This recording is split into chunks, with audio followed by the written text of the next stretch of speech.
ಅನ್ನುವಂಥದ್ದನ್ನ ಮಾಡ್ಬೇಕಂದ್ರ ಒಂದು ಯಾವ್ದಾದ್ರು ಒಂದು ಬುಡಕ ಎಲ್ಲರ ನಾವು ಮಾಡಕತ್ತೇವ ಅಂದ್ರದ ಏನಾಗ್ತದ ದೇಶ ಕಾಲ ವಿಧಿಯನ್ನು ಅವಶ್ಯ ಪಾಲಿಸ್ತಕ್ಕದಂತೆ ಹೇಳ್ತಾರೆ. ಇಲ್ಲಿ ಏನ್ ಹೇಳ್ತಾರಂದ್ರ ಈ ಕಮಲಾಕ್ಷಿ ಅಂದ್ರೆ ಈ ಮೈತ್ರಿ ಕಮಲದಂತ ನೇತ್ರಿ ಉಳ್ಳವಳೆ ಕೇಳು ಕಮಲಾಕ್ಷಿ, ದೇಶನೆಯ ಯಮ ನೇಮ ಕಾಲ ದೇಶ ಇಲ್ಲಿ ದೇಶ ನಿಯಮವನ್ನು ಹೇಳಿದ ದೇಶದಲ್ಲಿರುವುದು ಕಾಲ ನಿಯಮನವನ್ನು ಕಾಲ ಅಂದ್ರೆ ಯಾವ ಕಾಲದಾಗ ಅಭ್ಯಾಸ ಮಾಡಬೇಕು, ವಿಧಿ ಹಿಂದೆ ಕಟ್ಟಳೆಯಾಗಿ ಯೋಗಿಗೆ ಯೋಗೇಶ್ವರನಿಗೆ ವಿಮಲ ಪರಿಶುದ್ಧವಾದ ಅಂದ್ರೆ ಸಮಾಧಿಯನ್ನ ಸುಸ್ಥಿತಿಗೆ ಚೆನ್ನಾಗಿ ನಾವು ಮಾಡ್ಬೇಕಂದ್ರ ಇವು ಕಾರಣಗಳಂದ್ರೆ ಹೇತುವಾಗಿರೋದ್ರಿಂದ ಈ ಸ್ತ್ರೀಯಳೇ ಈ ನೀರೇ ಈ ಕ್ರಮದಿಂದ ಹೇಳುವನು ಕೇಳು ಮೈತ್ರಿ ಅನ್ನುವಂಥದ್ದನ್ನ ಈ ನುಡಿ ಒಳಗೆ ಹೇಳ್ಕೊತ ಬಂದರ. ಕಮಲಾಕ್ಷಿ, ದೇಶ ನೇಮನ ಕಾಲ ಯಮ ಯೋಗಿಗೆ ವಿಧಿ ಹಿಂದೆ ವಿಮಲ ಸಮಾಧಿ ಸುಸ್ಥಿತಿಗೆ ಕಾರಣವಾಗಿ ಕ್ರಮದಿಂದ ಪೇಳುವನು ಆಲಿಸು ನಿರೇ ಎನ್ನುವಂಥದ್ದನ್ನ ಈ ಒಂದನೇ ನುಡಿ ಒಳಗ ಯೋಗಿಯಾದವನು ದೇಶ ಮತ್ತು ಕಾಲ ನಿಯಮಗಳನ್ನು ಅವಶ್ಯ ಪಾಲಿಸಬೇಕಾಗ್ತದ. ಯಾಕಂದ್ರೆ ಅವು ಸಮಾಧಿ ಸ್ಥಿತಿಗೆ ಯೋಗ್ಯ ಕಾರಣಗಳು ಆಗಿರುವು, ಇಲ್ಲದಿದ್ದರೆ ಸಮಾಧಿಗೆ ವಿಘ್ನ ಆಗ್ತದ. ಆದ್ರಿಂದ ಅವುಗಳನ್ನ ಹೆಂಗ್ ಮಾಡ್ಬೇಕು ನಾ ಹೇಳ್ತೀನಿ ಕೇಳು ಮೈತ್ರಿ ಎನ್ನುವಂಥದ್ದನ್ನ ಇಲ್ಲಿ ಅವ್ರು ಒಂದೇ ನುಡಿ ಹೇಳ್ಕೊತ ಹೊಂಟಾರ. ಅಂದ್ರ ಯಾವ ದೇಶ ಅಂದ್ರ ಮುಂದೆ ಎರಡನೇ ನುಡಿ ಹೇಳ್ತಾರ, ಸನ್ಯಾಸಿ ಆದವರು ಅವ್ ಎಲ್ಲಪ್ಪ ಅಂದ್ರೆ ಇಂತ ಪವಿತ್ರವಾದ ಶ್ರೀಶೈಲ ಇಂಥ ಪರ್ವತಗಳಲ್ಲಿ ಸಮುದ್ರ ದಂಡಿ ಒಳಗ ಅಲ್ಲಿ ಕುಂತು ಸಮಾಧಿ ಧ್ಯಾನವನ್ನು ಮಾಡೋದ್ರಿಂದ ಅಲ್ಲಿ ಪ್ರಯೋಜನ ಆಗ್ತದ ಅನ್ನುವಂಥದ್ದನ್ನ ಇಲ್ಲಿ ಹೇಳ್ಕೊತ ಹೊಂಟಾರ. ಈ ಸುದೇಶಗಳು ಯಾವಪ್ಪ ಅಂದ್ರೆ ಒಳ್ಳೆ ದೇಶ ಎಲ್ಲಿ ಮಾಡ್ಬೇಕು ಧ್ಯಾನ ಅಂದ್ರ ಒಬ್ಬೊಬ್ರಿಗೆ ಒಂದೊಂದು ಹೇಳ್ಕೊತ ಬಂದಾರ. ಅಂದ್ರೆ ಅಧಿಕಾರಿಗಳ ಮ್ಯಾಗ ಸನ್ಯಾಸಿಗಳಿಗೆ ಅವ್ರಿಗೆ ಇಂತಲ್ಲೇ ನೀವು ಗುಡ್ಡದಾಗ ಮಾಡು ಪರ್ವತದಾಗ ಮಾಡು ಅಂತ ಹೇಳ್ತೀರಿ, ಅಲ್ಲಿ ನಮ್ಗೆ ಆಹಾರ ಅನ್ನ ನೀರಾಗಳು ಇರ್ಬೇಕಲ್ಲ ಅಂತ ಹಿಂಗಲ್ಲಿ ಒಬ್ಬರು ಪ್ರಶ್ನೆ ಮಾಡ್ತಾರ, ಅಲ್ಲಿ ಸಂಶಯ ಮಾಡ್ತಾರ. ಅಲ್ಲಿ ಯದ್ಧಾಪಿ ಅಂದ್ರೆ ಸಂಶಯ ಪ್ರಶ್ನೆ ಅದು. ಅವಾಗ ಈ ಸ್ಥಿತಿಗೆ ಧ್ಯಾನ ಮಾಡುವಂತ ಸ್ಥಿತಿಗೆ ಬಂದಾಗ ನಮ್ಗೆ ಏನಾಗಿರ್ತದಂದ್ರ ನಮ್ಮಲ್ಲಿ ಏನು ನಿಶ್ಚಯ ಆಗಿರ್ತದಂದ್ರ ನಮ್ದು ಪ್ರಾರಬ್ಧ ಮ್ಯಾಗ ಈ ಶರೀರ ಇರ್ತದ, ಹಿಂಗ ಇದು ಕಷ್ಟ ಆಗಿ ಇದಕ್ ಹೋಗ್ತದ, ಮತ್ ಇದಕ್ಕೆ ಯಾವಾಗ ಯಾವ ಕಾಲಕ್ಕ ಅನ್ನ ನೀರ ಹೆಂಗ ನಮ್ ಪ್ರಾರಬ್ಧ ಮ್ಯಾಗ ತಾನೇ ಒದಗಿ ಬರ್ತದ ಅಂತ ತಿಳ್ಕೊಂಡು ನಾವ್ ಏನ್ ಮಾಡ್ತಾನ, ದೇಹಾದಿ ವ್ಯವಹಾರಗಳಿಗೆ ಲಕ್ಷ್ಯ ಇಲ್ಲದೆ ಅವನ ಲಕ್ಷ್ಯ ಎಲ್ಲಿರ್ತದಂದ್ರ ಪರಮಾತ್ಮನ ಜ್ಞಾನದೊಳಗೆ ಲಕ್ಷ್ಯ ಇದ್ದಾಗ ಈ ದೇಹಾದಿಗಳ ಪ್ರಾರಬ್ಧ ಮ್ಯಾಗಿದಕ್ಕ ಅನ್ನ ನೀರ ಸಿಗ್ತಾವು. ಮತ್ತೆ ಅದಕ್ ಪ್ರಾರಬ್ಧ ಇರ್ಲಿಕ್ಕಂದ್ರ ಊರಾಗಿದ್ರು ಕೂಡ ಎಷ್ಟು ಮನಿ ಭಿಕ್ಷಾಕ್ ಹೋದ್ರು ಒಮ್ಮೆ ಅವ್ರಿಗೆ ಹೊಟ್ಟೆ ತುಂಬಾ ಅನ್ನ ಸಿಗುದಿಲ್ಲ, ಅದಕ್ಕೆ ಅವ್ರಲ್ಲಿ ಪ್ರಾರಬ್ಧ ಇರುದಿಲ್ಲ. ಹಂಗ ಸನ್ಯಾಸಿಗಳು ಹೆಂಗ ಮಾಡ್ತಾರ ಅಂದ್ರ ಒಂದು ಗುಡ್ಡ ಪರ್ವತದೊಳಗ ಅರಣ್ಯದೊಳಗ ಇವತ್ತ ನಾವು ಸಾಧುಗಳನ್ನ ನೋಡ್ತೇವೆ. ಇಲ್ಲಿ ಹಿಮಾಲಯದೊಳಗೆ ಲಕ್ಷಾನುಗಟ್ಲೆ ಸಾಧುಗಳು ಅವ್ರು ಹೆಂಗ್ ಬದುಕ್ತಾರೋ ಅನ್ನೋದು ಕೇಳಿದ್ರೆ ವಿಚಿತ್ರ ಆಗ್ತದ. ಅಷ್ಟ ಅವರಲ್ಲಿ ಏನಿರ್ತದಂದ್ರ ಆ ಭಗವಂತನ ಮ್ಯಾಗ ಶ್ರದ್ಧಾ ಇರ್ತದ. ಅದಕ್ಕೆ ಭಗವಂತ ಅವ್ರಿಗೆ ಯಾವ ರೀತಿಯಲ್ಲಿಂದ ಒದಗಿಸಿ ಕೊಡ್ತಾನ ಅನ್ನುವಂಥದ್ದನ್ನ ನಾವು ಕೇಳ್ಕೊಂಡು ಬಂದೇವಿ. ನಮಗೆ ಶ್ರದ್ಧಾ ವಿಶ್ವಾಸ ಇಲ್ಲ. ನಾಳೆಗೆ ಹೆಂಗಪ್ಪ, ನಾಳೆಗೆ ನಮ್ ಊಟಕ್ಕೆ ಹೆಂಗಂದ್ರ ನಮ್ಗೇನಾಕದಿಲ್ಲಿ ನಾವು ಮಾಡಬೇಕು, ಅದಕ್ ಪ್ರಯತ್ನ ಮಾಡಬೇಕು, ಅದು ಪ್ರಾರಬ್ಧ ಇದ್ರೆ ಸಿಗ್ತದ, ಪ್ರಾರಬ್ಧ ಅಂದ್ರೆ ಇಲ್ಲ. ಈ ಯೋಗಿಗಳಿಗೆ ಈ ಸಾಧನೆ ಮಾಡೋರಿಗೆ ಅದು ಪರಮಾತ್ಮ ಅನನ್ಯವಾಗಿ ನಂಬ್ಕೊಂಡಾರ. ಅವ್ರ ಚಿಂತೆಯನ್ನ ಯೋಗ ಚಿಂತೆಯನ್ನ ಆ ಭಗವಂತನ ವಹಿಸ್ಕೋತಾನ ಅನ್ನುವಂಥದ್ದು ಒಂದು ಗೀತಾ ಪ್ರಮಾಣ ನೋಡ್ರಿ. ಅನನ್ಯ ಚಿಂತ್ಯಂತೋ ಮಾಂ ದೇಶಾಭಿಯುಕ್ತಾನಾಂ ಯೋಗಕ್ಷೇಮಂ ಅವ್ಯಹಂ, ನಾನು ವಹಿಸ್ಕೋತೀನಿ. ಯಾರು ನನ್ನನ್ನು ಅನನ್ಯವಾಗಿ ಪ್ರೀತಿಸ್ತಾರ, ಅನನ್ಯವಾಗಿ ನನ್ನನ್ನು ನಂಬ್ಯಾರ, ಅವರ ಯೋಗಕ್ಷೇಮವನ್ನು ನಾನು ವಹಿಸ್ಕೊಳ್ತೀನಿ ಅಂತ ಅರ್ಜುನಿಗೆ ಭಗವಂತ ಅಲ್ಲಿ ಏನ್ ಮಾಡ್ಯಾನ, ಭಾಷೆ ಪಟ್ಟಣ. ಅದೇ ಜ್ಞಾನವನ್ನ ನಮಗೆಲ್ಲರಿಗೂ ಗೊತ್ತದು. ಸ್ವಾಮಿ ವಿವೇಕಾನಂದರು ಕೂಡ ಒಮ್ಮೆ ಬ್ಯಾರೆ ದೇಶಕ್ಕೆ ಹೊಂಟಿದ್ರು. ಬ್ಯಾರೆ ದೇಶಕ್ಕೆ ಹೋದಾಗ ಅವರು ಭಗವಂತ ಹಿಂಗಂದಾನ ಅಂತ ತಿಳ್ಕೊಂಡು ಅವ್ರು ಏನು ಅದನ್ನ ಊಟದ ವಿಚಾರ ಮಾಡ್ಲಾರಿ ಸುಮ್ಮ ಕೂತು ಧ್ಯಾನದೊಳಗೆ ಕೂತು ಹೊಂಟಿದ್ರು. ಧ್ಯಾನದೊಳಗೆ ಕುಂತು ಹೊಂಟಾಗ ಅವ್ರಿಗೆ ಪ್ರಸಾದ ಹೆಂಗ ಅನ್ನುವಂಥದ್ದನ್ನ ಕಲ್ಪನೆ ಇದ್ದಿಲ್ಲ. ಅವಾಗ ಒಬ್ಬ ಭಕ್ತನಿಗೆ ಭಗವಂತ ಬಂದು ಸ್ವಪ್ನದೊಳಗ ಅಂದ್ರೆ ಅವಾಗ ಹೆಂಗ ಕನಸು ಬಿದ್ದು ಅಂದ್ರ ಒಬ್ಬವ ಜ್ಞಾನಿ ಹೊಂಟನ, ಒಬ್ಬ ಋಷಿ ಹೊಂಟನ, ಅವಾಗ ನೀನು ಪ್ರಸಾದ ಕೊಟ್ಟಿ ಅಂದ್ರ ನಿನಗೇನಾಕ್ಕದ, ನಿನ್ನ ಜನ್ಮ ಪಾವನ ಆಕ್ಕದ. ಜ್ಞಾನಿಗಳಿಗೆ ಒಂದು ತುತ್ತು ಅನ್ನ ಕೊಟ್ಟರು ಕೂಡ ನಾವು 1000 ಮಂದಿಗೆ ಉಣಿಸ್ತಾ ನಮ್ ಫಲ ಸಿಗ್ತದಂತ ನಾವು ಕೇಳ್ಕೊಂಡ್ ಬಂದಿವಿ. ಅವಾಗ ಆ ಸ್ವಪ್ನದೊಳಗ ಅನಿಸ್ತಂತ ಹಂಗಂದ ಇಂತ ಡೆಬ್ಬಿ ಆಗದಾನ, ಈ ಡೆಬ್ಬಿ ಈ ರೈಲ್ವೆ ಇಟ್ಟೊತ್ತಿಗೆ ಇಲ್ಲಿ ಬರ್ತದ ಅನ್ನೋದು ಎಲ್ಲವೂ ಕೂಡ ಒಬ್ಬಗ ಸ್ವಪ್ನದಾಗ ಬಿದ್ದು ಖರೆ ಅಂತ ನೋಡ್ಬೇಕು ಅಂತೇಳಿ ಮಾಡಿದಂದ್ರ ಎಲ್ಲವನ್ನು ಬಡ ಬಡ ಪ್ರಸಾದನ್ನ ಮಾಡ್ಕೊಂಡು ಆ ಸಮಯಕ್ಕ ಅಂತ ಡೆಬ್ಬಿ ರೈಲ್ವೆದಾಗ ಹೋಗಿ ಗುರುಗಳೇ ನೀವು ಪ್ರಸಾದ ತಗೋರಿ ಅಂದ್ರತ್ತ ಸ್ವಾಮಿ ವಿವೇಕಾನಂದ್ರಿ. ಅವಾಗ ನೀವು ಊಟ ಮಾಡಿಲ್ಲಪ್ಪ, ನಾ ಊಟ ಮಾಡೀನಿ, ಬೇಡ, ಇಲ್ಲ ನೀವು ಊಟ ಮಾಡಿಲ್ಲ, ನೀವು ಅಲ್ಲಿಂದ ಇಲ್ತಾನ ಬಂದಿರಿ, ನಮಗ ಪ್ರಸಾದ ಕೊಟ್ಟ ಬಾ ಅಂತೇಳಿ ಹೇಳ್ಯಾರ, ಅದಕ್ಕೆ ನೀವು ದಯವಿಟ್ಟು ತೆಗೆದುಕೋರಿ ಅಂತಂದ್ರತ್ತ. ಅವಾಗ ಸ್ವಾಮಿ ವಿವೇಕಾನಂದರು ಆ ಪ್ರಸಾದವನ್ನ ತೆಗೆದುಕೊಂಡ್ರು ಅನ್ನುವಂಥದ್ದನ್ನ ನಾವು ಕೇಳ್ತೇವೆ. ಅಂದ್ರ ಅಂತ ಸಮಯಕ್ಕೆ ಭಗವಂತ ನಮಗೆ ಇಂತಲ್ಲಿ ಅನ್ನ ಆಗಬೇಕು ಅನ್ನೋದು ಕೂಡ ಒಂದ್ ಅಗಳ ಮ್ಯಾಗೂ ಕೂಡ ಬರೆದಿಟ್ಟಾನ ಅಂತೇಳಿ ನಾವು ಸಾಧನೆ ಮಾಡೋರು ಮುಂದ್ ಅದನ್ನ ಹೇಳ್ತಾರ. ಊಟಕ್ಕಾಗಿ ವ್ಯಸನಕ್ಕಾಗಿ ಕೂಟಕ್ಕಾಗಿ ಮರುಗುವವರಿಗೆ ಶಿವಪಥ ಒಪ್ಪುವುದೇ ಅಂತೇಳಿ ಮುಂದ್ ಅದೇನೋ ಒಂದ್ ಹೇಳ್ಕೊತ ಹೋಗ್ತಾರ. ಹಂಗಿದಕ್ಕೆ ನಾವು ಊಟ ನಂಗ್ ನಾಳೆಗೆ ಹೆಂಗ ಅಕ್ಕದ, ನನಗಲ್ಲಿ ಏನ್ ಅಕ್ಕದ ಅಂತೇಳಿ ಭಯಾದಿಗಳು ಇರಬಾರದು ಅನ್ನುವಂಥದ್ದಕ್ಕಾಗಿ ಋಷಿ ಮುನಿಗಳಿಗೆ ಎಲ್ಲಿಯಪ್ಪ ಅಂದ್ರ ನೀವು ಎಲ್ಲಿ ಅಂದ್ರೆ ಪರ್ವತದೊಳಗ, ಶ್ರೀಶೈಲ ಗುಡ್ಡದೊಳಗ, ಮತ್ತ ಕಾಶಿ ದೇಶದೊಳಗ, ಗೋಕರ್ಣ ಸಮುದ್ರದೊಳಗ, ಇಂಥ ಶಿವ ಮಂದಿರ ಒಳಗ ಇಂತಲ್ಲಿ ನೀನ್ ಏನ್ ಮಾಡು, ಧ್ಯಾನ ಯೋಗವನ್ನು ಮಾಡ್ಕೋ ಅನ್ನುವಂಥದ್ದನ್ನ ತಿಳಿಸ್ತಾರ. ಮತ್ತ ನಮ್ಗ್ ಸಂಸಾರಿಕರಿಗೆ ಹೆಂಗ್ರಿ ಅವ್ರು ಹೇಳಿದ್ರಿ. ಅದಕ್ಕ ನಮ್ಗ ಇನ್ನೊಂದ್ ಅದೇ ಸ್ವಾಮಿ ವಿವೇಕಾನಂದರ ಕಥೆನೇ ವಿಚಾರ ಮಾಡ್ದಾಗ ಗುರ್ತಾಕದ. ನಾವು ಆ ಭಗವಂತನ ಮ್ಯಾಗ ನಂಬಿಕೆ ಇಟ್ಟಾಗ ಅವ್ರಿಗೆ ದುಃಖ ಇತ್ತು, ಬಡತನ ಇತ್ತು, ಬಿಟ್ಟಿಟ್ಟಾಗ ಸ್ವಾಮಿ ವಿವೇಕಾನಂದರು ರಾಮಕೃಷ್ಣ ಅವಸರಲ್ಲಿ ಕೇಳಿದಾಗ ರಾಮಕೃಷ್ಣ ಹೇಳಿರತ್ತ, ನನಗ್ ಹಿಂಗದ ಹೆಂಗ್ ಮಾಡ್ಬೇಕಂದ್ರ ಆ ದೇವಿಯನ್ನ ಕೇಳು, ಆಕಿ ಎಲ್ಲಾ ಸಂಪತ್ತು ಅಕ್ಕಿನ ತೆಕದವು, ಎಲ್ಲಾ ಸಂಪತ್ತು ಕೊಡ್ತಾಳ. ಅದಕ್ಕ ಸುಮ್ಮ ಹೊಳಿ ಬರ್ತಿದಂತ ಅಂತ ಆನಂದವನ್ನ ದೇವಿ ದರ್ಶನ ಆದಾಗ, ಅಂತ ಪರಮಾತ್ಮನ ಜ್ಞಾನ ಆದಾಗ ನಾವ್ ಎಷ್ಟು ಕಿಗ್ಲಪ್ಪ. ರಾಜ ಭೇಟಿ ಆದಾಗ ಈಗ ಸುಣ್ಣ ಕೊಡು, ಎಲಿ ಕೊಡು ಅಂತ ಯಾರು ಬೀಳ್ತಾರ ಅಂದ್ರೆ ಬಿಡುದಿಲ್ಲ. ಹಂಗ ಅಂತ ದೇವಿ ದರ್ಶನ ಕೊಟ್ಟಾಗ ಇಂತ ನನಗ ಅದು ಇಲ್ಲ, ಹಿಂಗಿಲ್ಲ, ಬಟ್ಟಿಲ್ಲ, ನನಗ ಊಟಿಲ್ಲ, ಇಂತ ಸಣ್ಣ ಕೇಳಿದ್ರ ನಗೆ ಅಂದ್ರೆ ನಾವೇನಾಕಿವಿ, ಸೌಕರ್ಯಗಳನ್ನ ಅಲ್ಲಿ ಇಟ್ಟುಕೊಂಡು ನಾನು ಒಂದು ತಾಸ ಧ್ಯಾನ ಮಾಡ್ತೀನಿ, ಬರೆಯುವುದು ಶ್ರುತಿ ಯೋಗಿ ಬಲವಿಂದ ಅನ್ನುವಂಥದ್ದನ್ನ ಹೇಳ್ಕೊತ ಬಂದಾರ. ಶ್ರುತಿ ವೇದವು ಪ್ರೀತಿಯಿಂದ ಉತ್ತಮ ಸ್ಥಾನಗಳು ಇವು ಹೇಳ್ತಾವು ಅನ್ನುವಂಥದ್ದನ್ನ ತಿಳಿತಾರ. ಅಂದ್ರೆ ಗಿರಿ ಅಂದ್ರೆ ಬೆಟ್ಟ, ಪುಣ್ಯಕ್ಷೇತ್ರ ಅಂದ್ರೆ ಇವು ಶ್ರೀಶೈಲ, ಕೇದಾರ, ಇವು ಎಲ್ಲ ಪುಣ್ಯಕ್ಷೇತ್ರಗಳು ಮತ್ತು ಶಿವನ ದೇವರ ಗುಡಿ. ಇಂತಲ್ಲಿ ನಿರ್ಜನ ಪ್ರದೇಶದಲ್ಲಿ ಭುವನಾದಿ ಮನಿಗಳಂದ್ರ ನಿರ್ಜನ ಮನಿಗಳು ಇರ್ತಾವಲ್ಲ, ಅಂತಲ್ಲಿ ನೀನು ಧ್ಯಾನವನ್ನು ಮಾಡು ಮೈತ್ರಿ ಅನ್ನುವಂಥದ್ದನ್ನ ಇಲ್ಲಿ ತಿಳಿಸ್ಕೊತ ಹೊಂಟಾರ. ಇಂಥ ಒಳ್ಳೆ ಸುದೇಶಗಳು ಅಂದ್ರ ಒಳ್ಳೆಯ ಧ್ಯಾನ ಮಾಡೋಕ ಪವಿತ್ರವಾದ ಜಾಗಗಳು ಅನ್ನುವಂಥದ್ದನ್ನ ತಿಳಿಸ್ಕೊತ ಬಂದಾರ. ಅಂದ್ರ ಸನ್ಯಾಸಿಗಳಿಗೆ, ಸಾಧುಗಳಿಗೆ ಅವ್ರಿಗೆ ಏನಪ್ಪಾ ಅಂದ್ರೆ ಇಂಥ ಪ್ರದೇಶದಲ್ಲಿ ಮನೆಯ ಮೋಹಗಳನ್ನ ಕಳ್ಕೊಂಡು ಇಂಥ ನಿರ್ಜನ ಪ್ರದೇಶದೊಳಗ ಧ್ಯಾನ ಯೋಗ ಮಾಡ್ರಿ ಅನ್ನುವಂಥದ್ದನ್ನ ಇಲ್ಲಿ ಹೇಳುವಂತ ಉದ್ದೇಶದ. ಅವು ಯಾವ್ಯಾವ ಅಂದ್ರ ಶ್ರೀಶೈಲಾದಿ ಪರ್ವತಗಳು, ಕಾಶಿ ಮೊದಲಾದ ಪುಣ್ಯ ಕ್ಷೇತ್ರಗಳು, ಗೋಕರ್ಣಾದಿ ಸಮುದ್ರ ತೀರುಗಳು, ಶಿವ ಮಂದಿರಗಳು, ಗೋಗಳ ಕಟ್ಟುವ ಹಕ್ಕಿಗಳಂದ್ರ ದಡ್ಡಿ, ಆಕಳ ಕಟ್ಟುವಂತ ದಡ್ಡಿ ಒಳಗ ಇಂಥ ಮನೋಹರವಾಗಿರುವ ಮನೆಗಳು, ಪೀಡಾಕಾರಿಗಳಾಗದೆ ಇದ್ದರೆ ಅಂದ್ರೆ ಇಲ್ಲಿ ಯಾವ ಸಮಸ್ಯೆಗಳು ಬರ್ಲಿಲ್ಲ ಅಂದ್ರೆ ಪೀಡೆಯಿಂದ ನಮ್ಗ ವೃತ್ತಿಗೆ ಹೊರಗೆ ಬರಲಾರ್ದಂತ ಪ್ರದೇಶ ಅದು. ಪೀಡಾಕಾರಿ ಅಂದ್ರ ಅಲ್ಲಿ ಧ್ಯಾನ ಮಾಡಕ್ಕೆ ಯಾರಿಂದ ತೊಂದರೆ ಆಗದಂತ ದೇಶ, ಅಂತ ಸ್ಥಳ ಇದ್ದರೆ ಆ ಸ್ಥಾನಗಳಲ್ಲಿ ಯೋಗಿಗಳು ವಾಸವನ್ನ ಮಾಡತಕ್ಕದ್ದು. ಅಂದ್ರೆ ಅಲ್ಲಿ ಇಂತಲ್ಲಿ ಇದ್ದು ಆ ಸಮಾಧಿ ಜ್ಞಾನವನ್ನು ಮಾಡ್ಕೊಳ್ಳಕ್ ಬರ್ತದ ಅನ್ನುವಂಥದ್ದನ್ನ ನಮಗ ಇಲ್ಲಿ ಮೈತ್ರಾದೇವಿ ಯಾಜ್ಞವಲ್ಲಿ ಹೇಳ್ಕೊತ ಬಂದಾರ.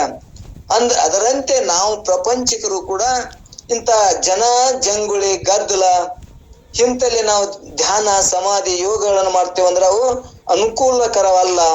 ನಿಮಗ ನಿರ್ಜನ ಪ್ರದೇಶ ಒಂದಿಷ್ಟು ಯಾವುದೇ ಅಲ್ಲಿ ಅದಕ್ಕೊಂದು ಪದ್ಧತಿ ಅದ, ಎತ್ತರವಾಗಿರ್ಬೇಕು, ಒಂದು ಹಾಸಿಗೆ ಇರಬೇಕು, ಅಲ್ಲಿ ಮತ್ತೆ ಯಾವ ಜನಜಂಗುಳಿಯ ಗದ್ದಲ ಇರಬಾರ್ದು. ಇಂಥ ಪ್ರದೇಶದೊಳಗೆ ನೀವು ಧ್ಯಾನ ಯೋಗ ಮಾಡ್ರಿ ಅನ್ನುವಂಥದ್ದನ್ನ ಹೇಳ್ಕೊತ ಬಂದಾರ. ಯಾಕೆ ಅವು ಹೇಳ್ತಾರ ಅಂದ್ರ ನಮ್ಮ ಹೊರಗೆ ವೃತ್ತಿ ಹೊರಗೆ ತಂದಾಗ ನಾವು ಸಣ್ಣದೇ ವಿಚಾರ ಮಾಡೋಣ, ನಮ್ಮ ಅನುಭವಕ್ಕೆ ಬರುವಂತದ್ದು. ಹೆಂಗ ಅಂದ್ರೆ ಇವತ್ತ ನಾವೊಂದು ಪ್ರಸಾದ ಮಾಡುವಂತ ಸಮಯ ಇರ್ತದ. ಪ್ರಸಾದ ಮಾಡುವ ಸಮಯದೊಳಗ ನಾವು ಒಂದಿಷ್ಟು ಮಾರಿ ತಕೊಂಡು ವಿಭತ್ತಿ ಹಚ್ಕೊಂಡು ಒಂದಿಷ್ಟು ಹಾಸಿಗೆಯನ್ನು ಮಾಡಿ ಕೂತು ಆ ಪ್ರಸಾದ ಮಾಡಿದ್ರ ನಮ್ ವೃತ್ತಿನೇ ಶಾಂತಿ ಇರ್ತದ, ನಮ್ ವೃತ್ತಿನೇ ಬ್ಯಾರೆ ಇರ್ತದ. ಅದೇ ಒಂದು ಮಾರಿ ತಕ್ಕೊಂಡಿಲ್ಲ, ಕೈ ತಕ್ಕೊಂಡಿಲ್ಲ, ಒಂದು ಯಾವುದರ ಆಸನ ಇಲ್ಲ, ನಿತ್ತು ಉಣುದು ಮತ್ತ ಅವಸರ ಮಾಡುವುದರಿಂದ ನಮಗೇನಾಕದ ಅವತ್ತ ಆ ಊಟದ್ದು ಹಿತಾನೆ ಅನ್ಸುದಿಲ್ಲ, ನಮ್ಗ ವೃತ್ತಿನೂ ಸಮಾಧಾನ ಆಗುದಿಲ್ಲ. ಇವತ್ ನೋಡ್ರಿ ನಾವ್ ಎಲ್ಲರೂ ಪ್ರಯೋಗ ಮಾಡಿ ನೋಡ್ರಿ. ಇವತ್ತ ದಿನ ಈ ಊತಿ ಹಚ್ಕೊಂಡು ಮಾರಿ ತಕ್ಕೊಂಡು ಬ್ರಹ್ಮ ಗುರು ವಿಷ್ಣು ಗುರುದೇವ ಮಹೇಶ್ವರ ಅದರಂತೆ ಈಗಾಗಲೇ ರಮೇಶ್ ಶರಣರು ಮಾತಾಡಿದ್ರು.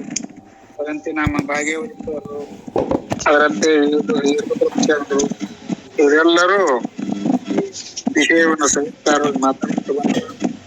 ಅದಕ್ಕೆ ಹಿಂದಿನ ಸೂತ್ರದಲ್ಲಿ ಏನ್ ಹೇಳಿದ್ರು ಅಂದ್ರ, ಮಾತ್ರ ಯೋಗ ಅಂದ್ರೆ ಏನು, ಲಯ ಯೋಗ ಅಂದ್ರೆ ಏನು, ಹಠ ಯೋಗ ಅಂದ್ರೆ ಏನು, ರಾಜ ಯೋಗ ಅಂದ್ರೆ ಏನು, ಶಿವಯೋಗ ಅಂದ್ರೆ ಏನು ಅನ್ನೋದನ್ನು ವಿಸ್ತಾರವಾಗಿ ತಿಳಿಸ್ತಾ ಬಂದು ಇವತ್ತಿನ ದಿವಸ ಅದರ ಅದನ್ನ ಮಾಡುವ ಮಾಡ್ರಿ ಗುರುಗಳು, ಶಂಕರಣ್ಣ ಗುರುಗಳೇ ನಿಮ್ದು ಮೂಟ್ ಮಾಡ್ರಿ.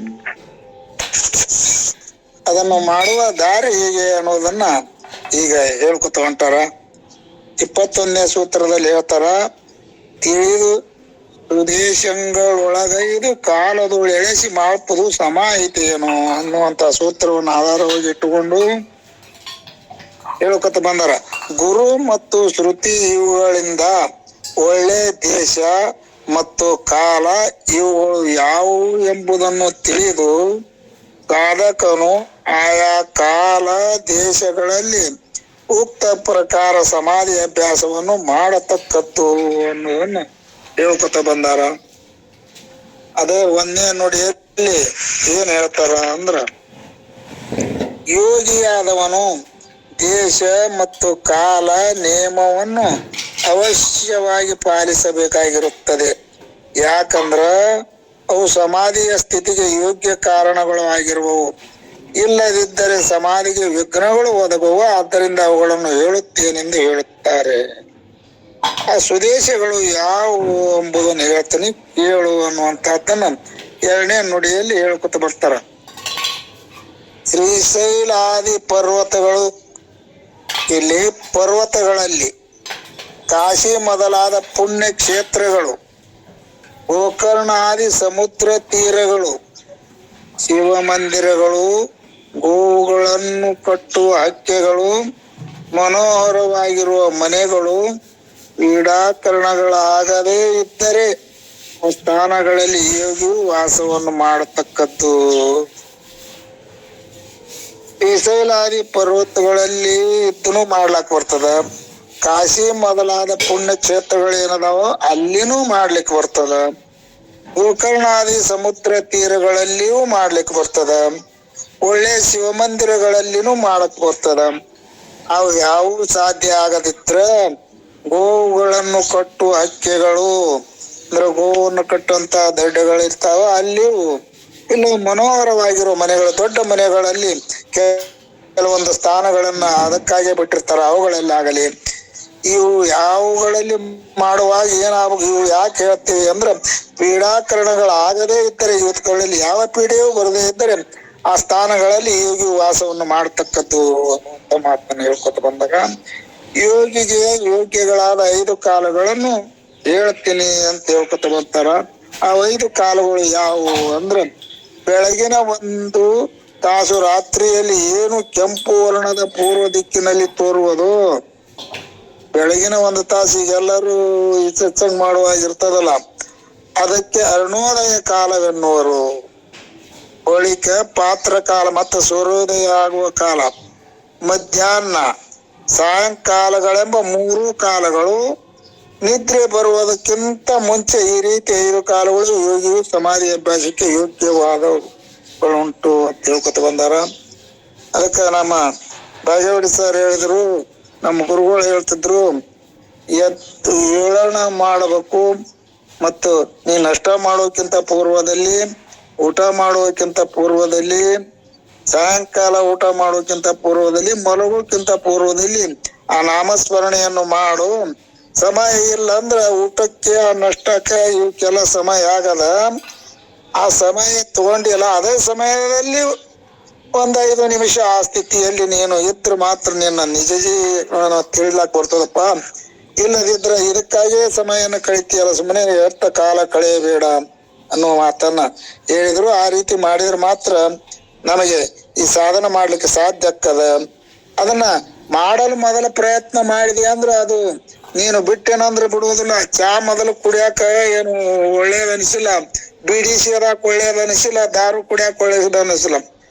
ಬೀಡಿ ಸೇದುವಾಗ ಮೊದಲ ಹುಡುಗರಿಗೆ ಬೀಡಿ ಸೇದಲಿಕ್ಕ ಗೊತ್ತ ಹೆಂಗಾಯ್ತ ಅಂದ್ರ ಅವ್ರ ಕಣ್ಣು ಮಾಡಿದ್ದಾಯ್ತು ಹೊರತು ಅವ್ರಿಗೆ ಅದ್ರದ್ದೇನು ಗೊತ್ತಿದ್ದಿಲ್ಲ. ಅದನ್ನ ಸೇದುವುದರಿಂದ ಕೆಮ್ಮಿ ಸತ್ತು ಜೀವನ ಇನ್ನೊಮ್ಮೆ ಸೇದಬಾರ್ದಂದ್ರು ಬಿಡದೆ ಅದನ್ನ ಮಾಡಿ ಮಾಡಿ ಅದು ರೂಢಿಯಲ್ಲಿ ಈಗ ಅದರಿಂದ ನಾನು ಬಿಟ್ರೆ ಏನು ಅನ್ನುವಂತ ಸ್ಥಿತಿಗೆ ಬಂದಾನ. ಅದಕ್ಕೆ ಮೊದಲ ಆ ಸಾಧನವನ್ನು ಮಾಡ್ಕೊತ ಹೋಗೋದ್ರ ಮೇಲೆ ಆ ಜೀವನ ಸಾರ್ಥಕತೆ ಪಡಿಲಾಕ್ ಬರ್ತದ ಅನ್ನೋ ಮಾತನ್ನ ಎಲ್ಲಾ ಶರಣರು ಹೇಳ್ಕೊತ ಬಂದಾರ. ಅದರಂತೆ 4ನೇ ನುಡಿಯಲ್ಲಿ ಹೇಳ್ತಾರ, ಮೇಲೆ ಹೇಳಿದ 5 ಕಾಲಗಳಲ್ಲಿ 2 ಮುಹೂರ್ತ ಪರ್ಯಂತವಾದರೂ 2 ಗಳಿಗೆ ಆದರೆ 1 ಮುಹೂರ್ತ ಅಂದ್ರೆ 48 ನಿಮಿಷ, 1 ಗಳಿಗೆಗೆ 24 ನಿಮಿಷ. ಆ ರೀತಿ 48 ನಿಮಿಷ 42 ಅಂದ್ರೆ ಒಟ್ಟು 1.5 ತಾಸು ಮಾಡತಕ್ಕದ್ದು. ನಿರ್ವಿಷಯ ಚಿತ್ತರಾಗಿ ಸಮಾಧಿ ಅಭ್ಯಾಸವನ್ನು ಮಾಡತಕ್ಕದ್ದು. ಹೀಗೆ ಮಾಡುವುದು ಯೋಗಿಗಳಿಗೆ ಬಹಳ ಹಿತಕರವಾಗಿರುವಂತದ್ದು ಎಂಬುದನ್ನು ತಿಳಿಸ್ಕೊಂಡು ಬಂದಾರ. ಮುಂದೆ 5ನೇ ನುಡಿಯಲ್ಲಿ ಹೇಳ್ತಾರ, ಉಕ್ತ ಪ್ರಕಾರ 5 ಕಾಲಗಳಲ್ಲಿ ಯೋಗಿಗಳು ಅಭ್ಯಾಸವನ್ನು ಮಾಡುತ್ತಾ ಹೋಗಲು ಅವರಿಗೆ ಮುಂದೆ ಹೇಳುವ 3 ಚಿಹ್ನೆಗಳು ತೋರುತ್ತವೆ. ಅವುಗಳನ್ನು ನಾಳೆ ದಿನ ತಿಳಿಸುತ್ತೇನೆ ಅನ್ನುವುದನ್ನು ನಮ್ಮ ಶಂಕರಣ ಗುರುಗಳು ಹೇಳ್ಕೊತ ಬಂದ್ರು. ಅದರಂತೆ ನಾವು ಅದನ್ನು ನಾಳೆ ದಿನ ತಿಳ್ಕೊಳ್ಳೋಣ. ಆಶೆ ಮನದೊಳಗೆ ಮನದ ಮೈಲಿಗೆ ಕಳೆದು ಹೋಗಲು ನಾನು ಎನ್ನುವ ಅರ್ಥವರಿಯಲು ಭಾನು ತೆರೆದೆ ಹೊಳೆದ ಸದ್ಗುರು ಸಿದ್ಧ ಗುರುವಿನ ಪಾದ ಪಿಡಿದೆ. ಮಂಗಲಂ ಶಿವಪುತ್ರ ಶಿವಯೋಗಿ ಮಹಾರಾಜ ಯೋಗಿ ತುಂಗ ಮೈಮಾರೂಢ ಗುರುವಾಗಿ. ಬ್ರಹ್ಮನಿರುವನು ಜಗದ ತುಂಬೆಲ್ಲ ಅವನಿಲ್ಲದಿಲ್ಲ, ಹಮ್ಮು ಅಳೆಯದ ತಿಳೆಯ ಕಳವಲ್ಲ. ಸುಮ್ಮನಾಗದು ತನಗೆ ಮುಕ್ತಿಯು ನೆಮ್ಮ ಶ್ರುತಿಗಳ ಶಾಸ್ತ್ರ ಯುಕ್ತಿಯ. ಬೊಮ್ಮನರೆದು ಧನ್ಯರಾದೆವು ನಮ್ಮ ಶಿವಗುರು ಪುತ್ರ ದಯದಿ. ಮಂಗಲಂ ಶಿವಪುತ್ರ ಶಿವಯೋಗಿ ಮಹಾರಾಜ ಯೋಗಿ ತುಂಗ ಮೈಮಾರೂಢ ಗುರುವಾಗಿ. ಅಂಗಲಿಂಗವೇ ಆಯ್ತು ನಿನ್ನಯ ಸಂಘದಿಂದಲೇ ಸೇವೆಗೈದು. ಭಂಗವಾಯಿತು ಎನ್ನ ಮನವು ಮಂಗಳಾಯಿತು ಎನ್ನ ಮನವು. ಮಂಗಲಂ ಶಿವಪುತ್ರ ಶಿವಯೋಗಿ ಮಹಾರಾಜ ಯೋಗಿ ತುಂಗ ಮೈಮಾರೂಢ ಗುರುವಾಗಿ. ಓಂ ಚೈತನ್ಯಂ ಶಾಶ್ವತಂ ಶಾಂತಂ ವ್ಯೋಮಾತೀತಂ ನಿರಂಜನಂ ನಾದಬಿಂದು ಕಲಾತೀತಂ ತಸ್ಮೈ ಶ್ರೀ ಗುರುವೇ ನಮಃ. ಜಯ ಗುರು ಬಸವೇಶ್ವರ ಹರ ಹರ ಮಹಾದೇವ್. ಶ್ರೀ ಸಿದ್ಧಾರೂಢ ಸ್ವಾಮಿ महाराज की जय. सकल साधु संतों की जय. ओम जय गुरु बसवेश्वर हर हर महादेव.